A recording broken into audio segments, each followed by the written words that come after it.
Welcome to my Maths Diary. Kali ini kita bakal bahas perbedaan antara permutasi dan kombinasi. Mungkin kalian yang sedang duduk di bangku kelas 12 sedang mempelajari materi ini ya, atau mungkin sudah. Kita tertarik buat bahas materi ini karena beberapa waktu yang lalu kita post 2 soal di channel My Maths Diary tentang permutasi dan kombinasi ini, dan menariknya yang menjawab dengan benar itu hanya 36% dan 37% ya. Artinya untuk soal yang pertama ini 64% masih menjawab salah, dan yang ini sebanyak 63% masih salah. Kadang siswa itu sudah hafal rumus permutasi dan kombinasi, tetapi ketika dihadapkan pada soal, beberapa masih bingung. Ini soal ini tuh bisa diselesaikan pakai permutasi atau kombinasi ya. Nah, kita bakal bahas perbedaan antara keduanya mulai dari hal yang paling mendasar dulu, yaitu tentang pengertiannya ya. Jadi yang dimaksud dengan permutasi itu adalah penyusunan elemen dari himpunan yang tersedia, sedangkan kombinasi itu adalah pemilihan elemen dari himpunan yang tersedia. Perhatikan yang kita garis bawahi di sini ya. Untuk permutasi itu adalah penyusunan, sedangkan kombinasi adalah pemilihan. Nah, ketika kita menyusun sesuatu barang ya, tentu saja ada hal yang kita perhatikan, yaitu yang dinamakan dengan urutan ya. Jadi untuk permutasi itu urutannya diperhitungkan, sedangkan kombinasi itu tidak memperhitungkan urutan. Nah, ini adalah kuncinya. Sekarang dari segi rumus untuk banyaknya permutasi R unsur dari N elemen yang tersedia, itu rumusnya adalah N faktorial per N min R faktorial, sedangkan kombinasi R unsur dari N elemen yang tersedia adalah N faktorial per N min R faktorial kali R faktorial. Jadi perbedaannya cuma di pembaginya aja. Di sini untuk kombinasi itu masih dibagi dengan R faktorial. Supaya lebih memahami tentang permutasi dan kombinasi, sekarang kita akan mencoba mempermutasikan 2 huruf dari 3 huruf ini, yaitu A, B, dan C. Artinya kita akan menyusun 2 huruf dari 3 huruf yang tersedia ini. Nah, susunannya yang mungkin itu adalah yang pertama bisa AB, kemudian AC, kemudian BC. Nah, kemudian ini bisa kita balik susunannya ya, urutannya. Yang AB dibalik jadi BA, AC dibalik jadi CA, kemudian yang ini jadi CB. Nah, sepertinya sudah tidak ada kemungkinan yang lain lagi ya. Sehingga total permutasinya itu ada sebanyak 1, 2, 3, 4, 5, 6. Jadi ada 6. Nah, banyaknya permutasinya ini kita bisa menghitungnya tanpa perlu mendata satu persatu seperti ini menggunakan rumus PNR ini. Jadi ini permutasi 2 huruf dari 3 elemen.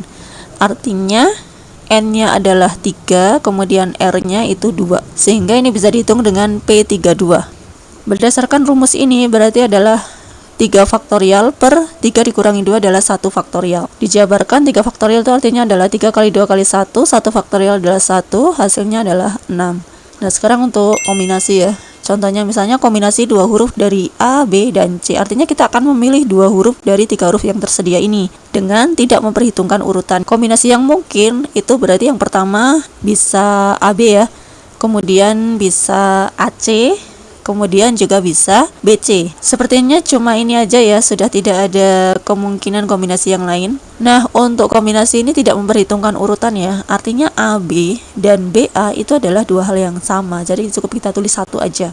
AC dan CA itu juga sama ya, kita anggap sama. BC dan CB juga sama. Jadi artinya untuk kombinasi 2 huruf dari 3 huruf ini cuma ada 3 saja. Banyaknya kombinasi ini bisa kita hitung pakai rumus CNR ini. N-nya 3, R-nya 2. Berarti jadi 3 faktorial per 3 kurangi 2 adalah 1, masih dikalikan dengan 2 faktorial R-nya. Kita jabarkan 3 faktorial itu artinya adalah 3 kali 2 kali 1, 1 faktorial adalah 1, 2 faktorial adalah 2 kali 1. Ini 2-nya habis ya dibagi, jadi tinggal 3 saja. Nah, itulah perbedaan secara konseptual ya tentang permutasi dan kombinasi. Barangkali masih ada yang bingung tentang cara menghitung banyaknya permutasi dan kombinasi pakai rumus ini. Kita sekarang akan bahas perbedaan antara keduanya ini dari segi cara menghitungnya ya. Nah, namun sebelumnya kita akan pelajari dulu apa yang dinamakan dengan faktorial. Jadi N tanda seru seperti ini itu dibacanya adalah N faktorial dalam matematika ya. Definisinya N faktorial itu adalah N kali N min 1 kali N min 2 dan seterusnya sampai 1.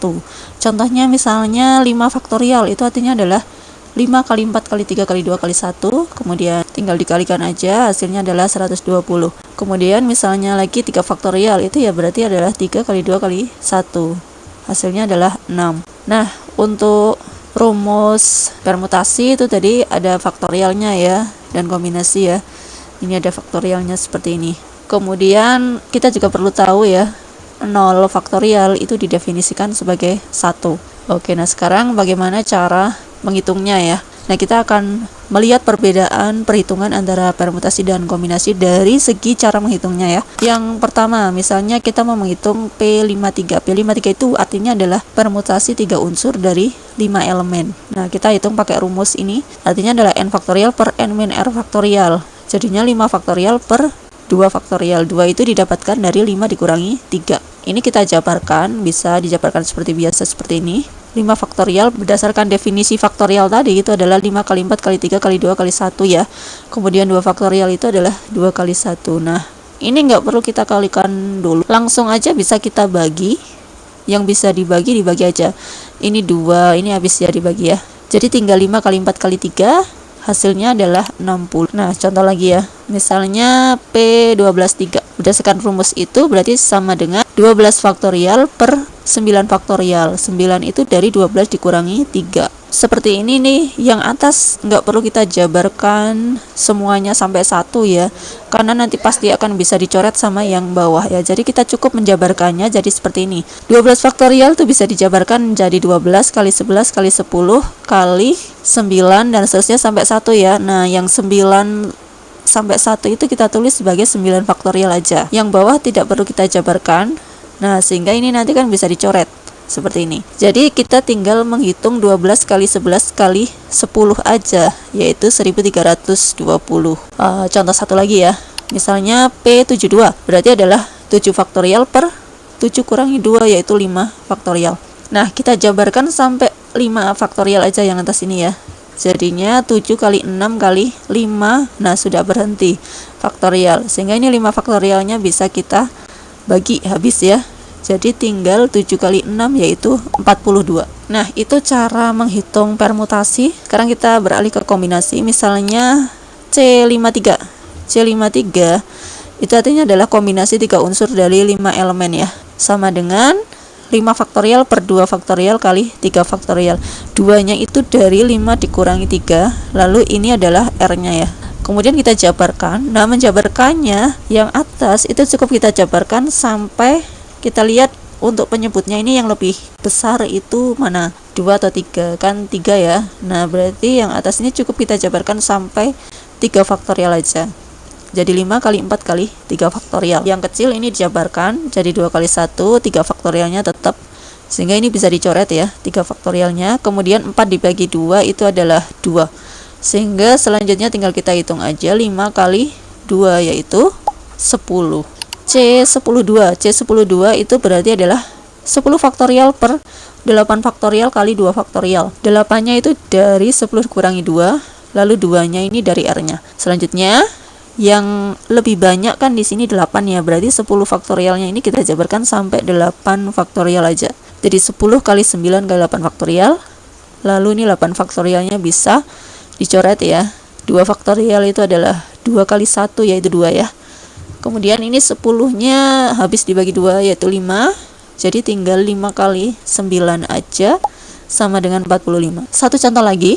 Misalnya C94. C94 itu bisa dijabarkan jadi 9 faktorial per 5 faktorial kali 4 faktorial. Nah, yang lebih besar di sini adalah 5. Berarti 9-nya dijabarkan sampai 5 faktorial. 9 kali 8 kali 7 kali 6 kali 5 faktorial. Di sini 5 faktorialnya habis. Lalu 4 faktorialnya ini dijabarkan ya. Jadi 4 kali 3 kali 2. Nah, di sini 4 kali 2 itu 8 ya. Jadi habis dibagi sama 8-nya ini. Kemudian 9 dibagi 3 adalah 3. Jadi tinggal kita kalikan aja 3 kali 7 kali 6. Yaitu sama dengan 126. Nah, ini adalah dari segi cara menghitung ya. Oke, sekarang setelah lancar cara menghitungnya, sekarang kita coba menyelesaikan soal yang tadi. Nah, soalnya seperti ini ya. Mulai dari soal yang pertama. 3 pengurus kelas, yaitu ketua, sekretaris, dan bendahara, akan dipilih dari 10 murid di kelas itu.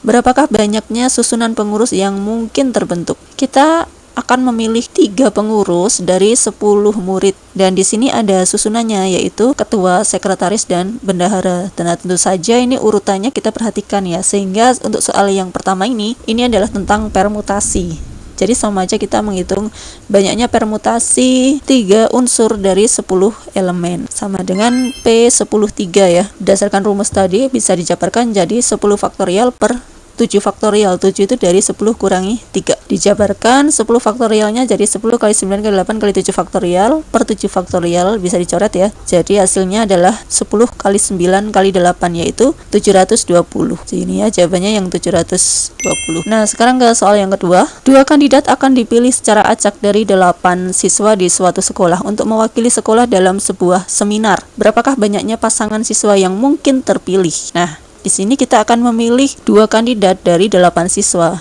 dan tidak ada ketentuan harus perempuan semua atau harus laki-laki semua atau ada susunannya gitu ya. Sehingga ini adalah masalah cuma milih aja, yaitu tentang kombinasi. Sama aja menghitung banyaknya kombinasi 2 unsur dari 8 elemen ya, yaitu C82. Kita hitung pakai rumus kombinasi tadi, sama dengan 8 faktorial per 6 faktorial kali 2 faktorial. 6-nya dari 8 dikurangi 2 ya. 8 faktorialnya kita jabarkan sampai 6 faktorial aja ya. Berarti jadi 8 kali 7 kali 6 faktorial. Nah, ini 6 faktorialnya bisa habis dibagi.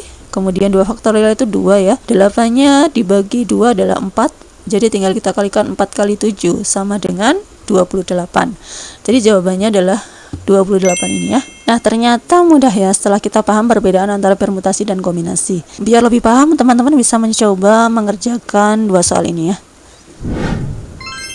Ada 2 soal, mana sih yang kira-kira bisa selesaikan dengan permutasi dan mana yang merupakan soal kombinasi ya. Kalian coba kerjakan, kemudian kalian juga bisa menuliskan jawaban kalian di kolom komentar. Nah, semoga bermanfaat. Sampai jumpa di pembahasan soal berikutnya. Bye-bye.